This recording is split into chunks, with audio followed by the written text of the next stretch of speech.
ටස්මේනියාවේ වගේ පළවෙනි නිවස මිලදී ගන්න හිතාගෙන ඉන්නවා නම් ඒක වගේ තියෙන පොතම බලාපොරොත්තුවක්. ඒ කියන්නේ ඔයාගේ PR එකට පස්සේ නැත්නම් ඔයාගේ සිටිසන්ෂිප් එකට පස්සේ ඔයාගේ තියෙන බලාපොරොත්තුවක්. ඉතින් මේ බලාපොරොත්තුවට ගමන් කරනකොට ඔයා මේ වාට වඩා දැඩි බෙනිෆිට් ප්‍රමාණයක ඔයාගේ නිවස මිලදී ගන්න ප්ලෑන් කරන එක ඔයාගේ පළවෙනි ආරම්භය. ඉතින් මේ වෙනකොට චෙන්ජස් කීපයක්ම හැබැයි ටස්මේනියාවේ ඔයාගේ හවුස් එක මිලදී ගන්න බලාපොරොත්තු වෙනවා නම් ඇවිල්ලා තියෙනවා. ඒකෙදි ප්‍රධානම එක තමයි ඔයාගේ ස්ටෑම්ප් ඩියුටි කන්සෙෂන් එක මීට කලින් ඔයාට හම්බුන එක මේ වෙනකොට චේන්ජ් වෙලා තියෙනවා. ඒ වගේම තමයි ෆස්ට් හෝම් ඕනර් ග්‍රාන්ට් එක ඔයාට ලබා දෙන ප්‍රමාණය නිව් කන්ස්ට්‍රක්ෂන්ස් වලට නිව් බිල්ඩ් වලට චේන්ජ් වෙලා තියෙනවා. සහ ඒත් එක්කම ඔයාට ගන්න පුළුවන් සපෝට් විශේෂයෙන්ම ෆෙඩරල් ගවර්න්මන්ට් එකේ තියෙන සපෝට්ස් එක. ඒක තමයි first home buyer deposit scheme එකේ සපෝට් එක. ඒ වගේම තමයි හෙල්ප් ප්‍රොවයිඩ් ස්කීම් එකේ සපෝට් එක. මේ වගේ සපෝට්ස් අරගෙන ඔයාගේ ෆස්ට් හෝම් එක ඔයාගේ කරගන්න යනකොට ඔයාට උදව් කරගන්න පුළුවන්. හැබැයි මේ ගැන සමහර විට අවබෝධයක් නැතුව ඔයා මේක මිලදී ගන්න ගියොත් අවසානයේ ඔයාට නොදැනුවත්ම ඔයා ලොකු මුදලක් සමහරට අප්ෆ්‍රන්ට් එකේ ටැක්සස් විදිහට ගෙවලා තියෙන්න පුළුවන්. හැබැයි මේක නම හරි අවබෝධයක් නැතුව හරි ප්ලෑන් එකකට ගියොත් ඔයාට අවසානයේදී සෙටල්මන්ට් එකේදී සමහර විට ඔයාට ලොකු මුදලක් සේව් කරගන්න අවස්ථාවක් ගන්න පුළුවන්. ඉතින් අද වීඩියෝ එකේදී මම කතා කරනවා ටස්මේනියාවේ ඉන්න ඔයාලගේ ඔයාට නිවසක් මිලදී ගන්න යනකොට මේ වැදගත් වෙන කරුණු හිතයි. ඉතින් මෙන්න මේ චේන්ජස් එක කියන පළවෙනිම එක තමයි ඔයා දැනගත යුතුම දේ තමයි මේ විශේෂම ස්ටෑම්ප් ඩියුටි කන්සෙෂන් එක. මේක දැන් අවුරුදු ගාණක් තිස්සේ ටස්මේනියාවේ ෆස්ට් හෝම් බයර් කෙනෙක් විතර හවුස් එකක් මිලදී ගන්නවා නම් up to 750k වෙනකන් ස්ටෑම්ප් ඩියුටි එක අතට 100% හම්බුන. ඒ කියන්නේ 0 තමයි ස්ටෑම්ප් ඩියුටි එක විදිහට යාගේ.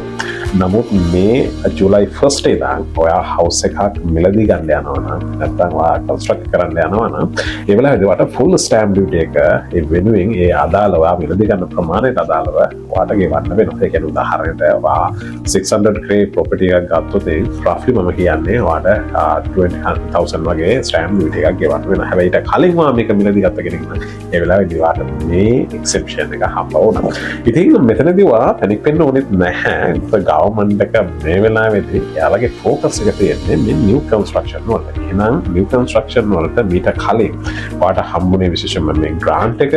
ඒ ග්‍රාන්ට් එක එයාලා පවත්වාගෙන යනවා. හැබැයි ඒකේ යම් කිසි මුදල් ප්‍රමාණයක් එයාලා කලින් ලබා දුන්නට වඩා අඩු කරලා තියෙනවා. නමුත් මේ වෙනකේ ඔයා හරි මේක හරි විදිහට පාවිච්චි කරොත් ඔයා හොඳ කල්පනාකාරීව පාවිච්චි කරොත් ඔයාට තවදුරටත් මේ අලුත් නිවසක් මිලදී ගන්න එකෙන් නැත්නම් අලුත් නිවසක් ඉදි කරගන්න එකෙන් මේ බෙනිෆිට් එක තවදුරටත් ලබා ගන්න පුළුවන්.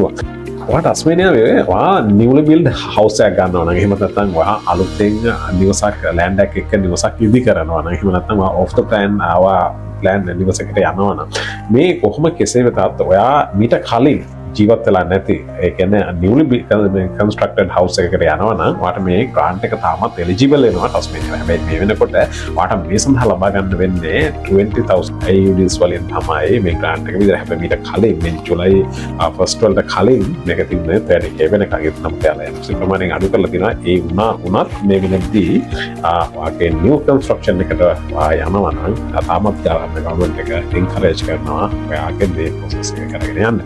ඉතින් මෙතනදී විශේෂයෙන්ම සමහර දෙනෙක් වෙන්න පුළුවන් කරන දෙයක් තමයි ලෑන්ඩ් එකක් ඒක ලෑන්ඩ් එකක් අරගෙන හවුස් එකක් කන්ස්ට්‍රක්ට් කරන විදිහට. හැබැයි මෙතනදී අර කන්ස්ට්‍රක්ට් එක වෙනම කොන්ට්‍රැක්ට් එකක් යනවා නම් ඔයාට ලෑන්ඩ් එකේ කම්පෝනන්ට් එකට විතරයි ඒ වෙලාවේදී ස්ටෑම්ප් ඩියුටි කන්ස්ට්‍රක්ෂන් එක මේ ස්ටෑම්ප් ඩියුටි ගෙවන්න වෙන්නේ. ඉතින් ඒ වෙලාවේදී ගොඩක් දෙනෙක් සමහර වෙලාවට අර ග්‍රාන්ට් එකේ එන බෙනිෆිට් එක අරගෙන ස්ටෑම්ප් ඩියුටි එකක් ගෙවලා සමහර වෙලාවට යම් කිසි ප්‍රමාණයක් ඉතුරු කරගන්න අවස්ථාවක් තියෙනවා. ආගේ සමහර එක කන්ස්ට්‍රක්ෂන් පුළුවන් යාට.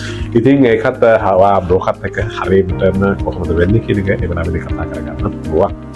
ඔයා හවුස් එක මිලදී ගන්න යනකොට ඔයාලා ඊළඟ ප්‍රශ්න තමයි වයිට් 20% ඩිපොසිට් එකක් කොහොමද මම ඉතුරු කරගන්නේ මම මෙච්චර මෙහෙම රෙන්ට් එක කිව්වේ ඉන්නවා නේ. ඇත්තටම මේක එන ප්‍රශ්නයක්. ඉතින් ඔයා දන්නවද ඔයා ෆස්ට් හෝම් බයර් කෙනෙක් නම් ගවර්න්මන්ට් එකේ විශේෂයෙන් මේක ෆෙඩරල් ඉනිෂියේටිව් එකක් විදිහට එන්නේ. එතකොට ඔයාට 5% ඩිපොසිට් ස්කීම් එකක් ඇවිල්ලා තියෙනවා.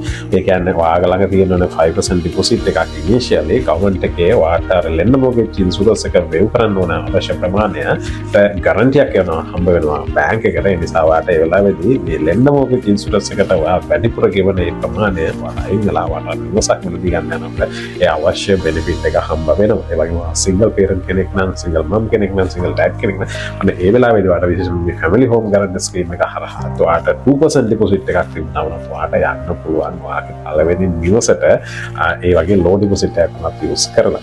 ඒ වගේම තමයි මෙතනදී ඔයා හොඳට මතක තියාගන්න ඕනේ විශේෂයෙන්ම මේ ඔයා මිලදී ගන්න හවුස් එකේ ප්‍රයිස් කැප්ස් තියෙනවා. ඒක ඔරිජිනල් වෙනස් වෙන විශේෂයෙන්ම හෝබාට් කෙනෙක් නම් ඒක තමයි ඒරියාස් වල ඔයාට 700,000 දෙනකන් ඔයාට යන්න පුළුවන් හවුස් එකකට තියෙනවා. ඔස්ට්‍රේෂන් වෙනවා ඔයාට යන්න පුළුවන් 550,000 දෙනකන් තමයි මේ ප්‍රයිස් කැප්ස් තියෙනවා. ඉතින් මේ හරිය එක්සීඩ් වුණොත් ඔයාට එතනදී ආපහු අර විශේෂයෙන්ම සාමාන්‍ය රික්වයර්මන්ට් එක තමයි ඔයාට නිවස මිලදී ගන්න යන්න වෙන්නේ. ඉතින් ඒත් එක්කම තමයි ඊළඟ එක ඔයා මේ විදිහට හවුසක් මිලදී ගන්න යන සමහරට ඔයා සිංගල් කෙනෙක් නම් ඔයා ගොඩක් ඕරි වෙන තැනක් වෙන්න පුළුවන්. ගවර්න්මන්ට් එක ඒ කට්ටියට උදව් කරන්න වෙලා තියෙනවා. විශේෂයෙන්ම help to buy කියන ස්කීම් එක හරහා මෙතනදී ඔයා centrally මේක සම්පූර්ණයෙන්ම 10,000 වගේ තමයි places available වෙන්නේ. ඉතින් ඔයා newly built house එකට යන්න plan කරනවා නම් ඔයාට government එකෙන් 40% contribution එකක් දානවා. ඔයාට 60% contribution එක තමයි අවශ්‍ය වෙන්නේ. එතකොට ඔයාට mortgage එක ගන්න ඕන තේ ප්‍රමාණයට සහ අවසානයේදී ඔයාට ඒක sell කරන වෙලාව නැත්නම් ඔයාට ඒක අවශ්‍ය නම් ඔයාට ඔක්කුපයි කරගන්න market value එකේ දින එක government එකට pay කරලා ඔයාට ඒක ගන්න apply කරන වැඩි විස්තර ඔයාට mortgage එක කතා කරගන්න පුළුවන්. ඉතින් මෙන්න මේ විදිහට ඔයාට government එක support කරන first home buyer කෙනෙක් නම් ඔයාට මිලදී ගන්න යන්න පුළුවන් මේ තියෙන ස්කීම්ස් වලත් ඔයාට උදව් අරගෙන.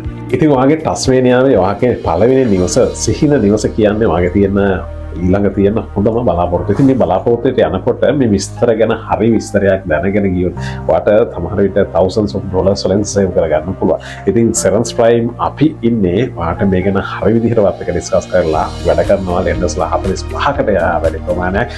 ඉතින් ඒ හැම ලෙන්ඩර්ත් එක්කම කම්පෙයාර් කරලා බලලා ඔයාට ගැලපෙන හරි සොලියුෂන් එකක් තමයි අපි ඔයාගේ welcome මෙතනදී වගේ initial stage එකේ ඉන්න වගේ settlement එකට යන මේ process එක කරනවා. ඉතින් ඔයාගේ බලාපොරොත්තු වාගේ නිවසගේ තස්මේනියාවේ මිලදී ගන්න අපිට කතා කරන්න.